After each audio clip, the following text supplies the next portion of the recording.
Imagine two gardens, one wilting, underwatered and struggling, the other lush, vibrant and thriving.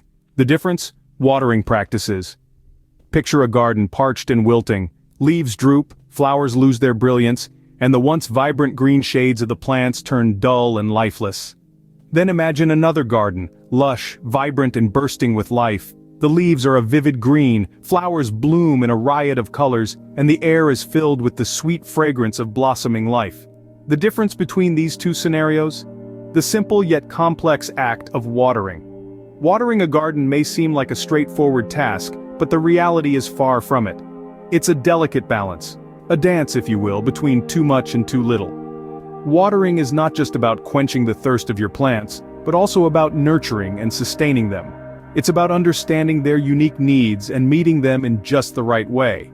And if done incorrectly, it can lead to a garden that's either drowning or gasping for water. But don't let that intimidate you. While it may seem like a daunting task, the truth is, with the right knowledge and a few handy tips, you can master the art of watering. You can transform your garden from a wilting, underwatered wasteland to a lush, vibrant paradise. Think about the magic that water brings to a garden. It's the lifeblood of your plants, essential for their growth and survival. It hydrates the roots, helps transport nutrients, and even aids in the process of photosynthesis. But more than anything, it's the difference between a garden that merely exists and one that thrives.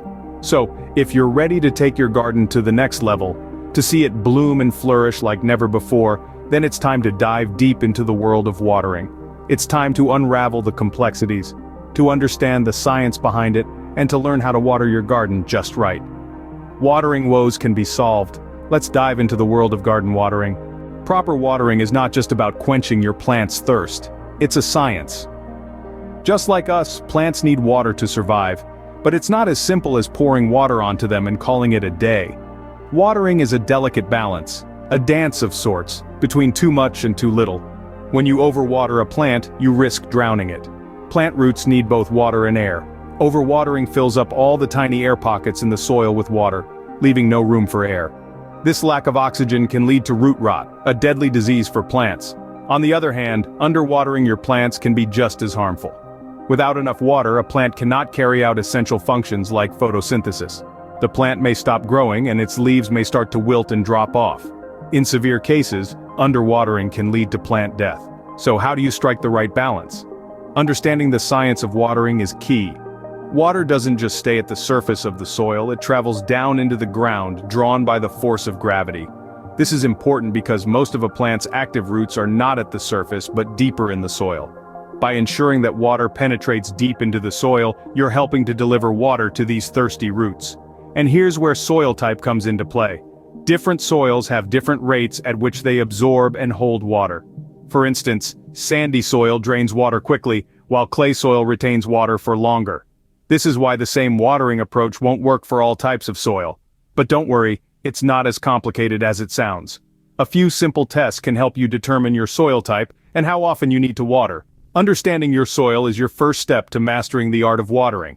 With a grasp of this fundamental science, you'll be well on your way to cultivating a lush, thriving garden. So stay tuned as we delve deeper into the specifics of soil types and their impact on watering in our next segment. Not all soils are created equal. Indeed, the type of soil in your garden plays a significant role in determining how you should water your plants. Let's start with sandy soil. Like a sieve, it drains quickly and struggles to hold on to water. This means plants in sandy soil may require more frequent watering. On the other hand, clay soil, with its tiny compact particles, retains water well. But be careful, it can easily become waterlogged, depriving plant roots of oxygen. And then there's loam, the Goldilocks of soils. It's just right, with a balance of sand, silt, and clay. Loamy soil holds water but also drains well, providing an ideal environment for most plants. So, how can you tell what type of soil you have? Simple tests, like the ribbon or jar test, can help you determine your soil type. Knowing your soil type can save your plants from drowning or thirst. It's all about understanding your garden's unique needs and watering accordingly. Different plants, different thirst levels. That's the golden rule of watering. Just as humans have diverse dietary needs, plants too have unique hydration requirements. Understanding these needs is key to a thriving garden. Let's start with the desert dwellers, the succulents and cacti. These plants are the camels of the plant kingdom. They store water in their leaves, stems, or roots and can survive long periods of drought. So when it comes to watering, less is indeed more. A good soak every 2 to 3 weeks during the growing season and once a month during their dormant period is all they need. On the other end of the spectrum, we have the thirsty crops like tomatoes, cucumbers, and zucchinis. These water guzzlers require consistent moisture levels for healthy growth. In hot weather, they might need watering every day, but remember, it's not about drenching the soil, it's about maintaining a steady moisture level. Now, let's consider our leafy green friends like lettuce, spinach, and chard. They prefer their soil to be consistently moist, but not waterlogged. Watering every 2 to 3 days should suffice, but remember to adjust according to weather conditions. Next up, our beautiful flowering plants. Roses, for instance, enjoy a deep soak 2 to 3 times a week during the growing season. On the other hand, lavender with its Mediterranean roots prefers a more arid environment. Watering once or twice a week should suffice, depending on the heat and the soil type. And let's not forget our indoor companions. Spider plants, pothos, and snake plants can survive with less frequent watering. Once a week or even every 10 days would be enough for these hardy houseplants. In essence, the watering needs of plants are as diverse as the plants themselves.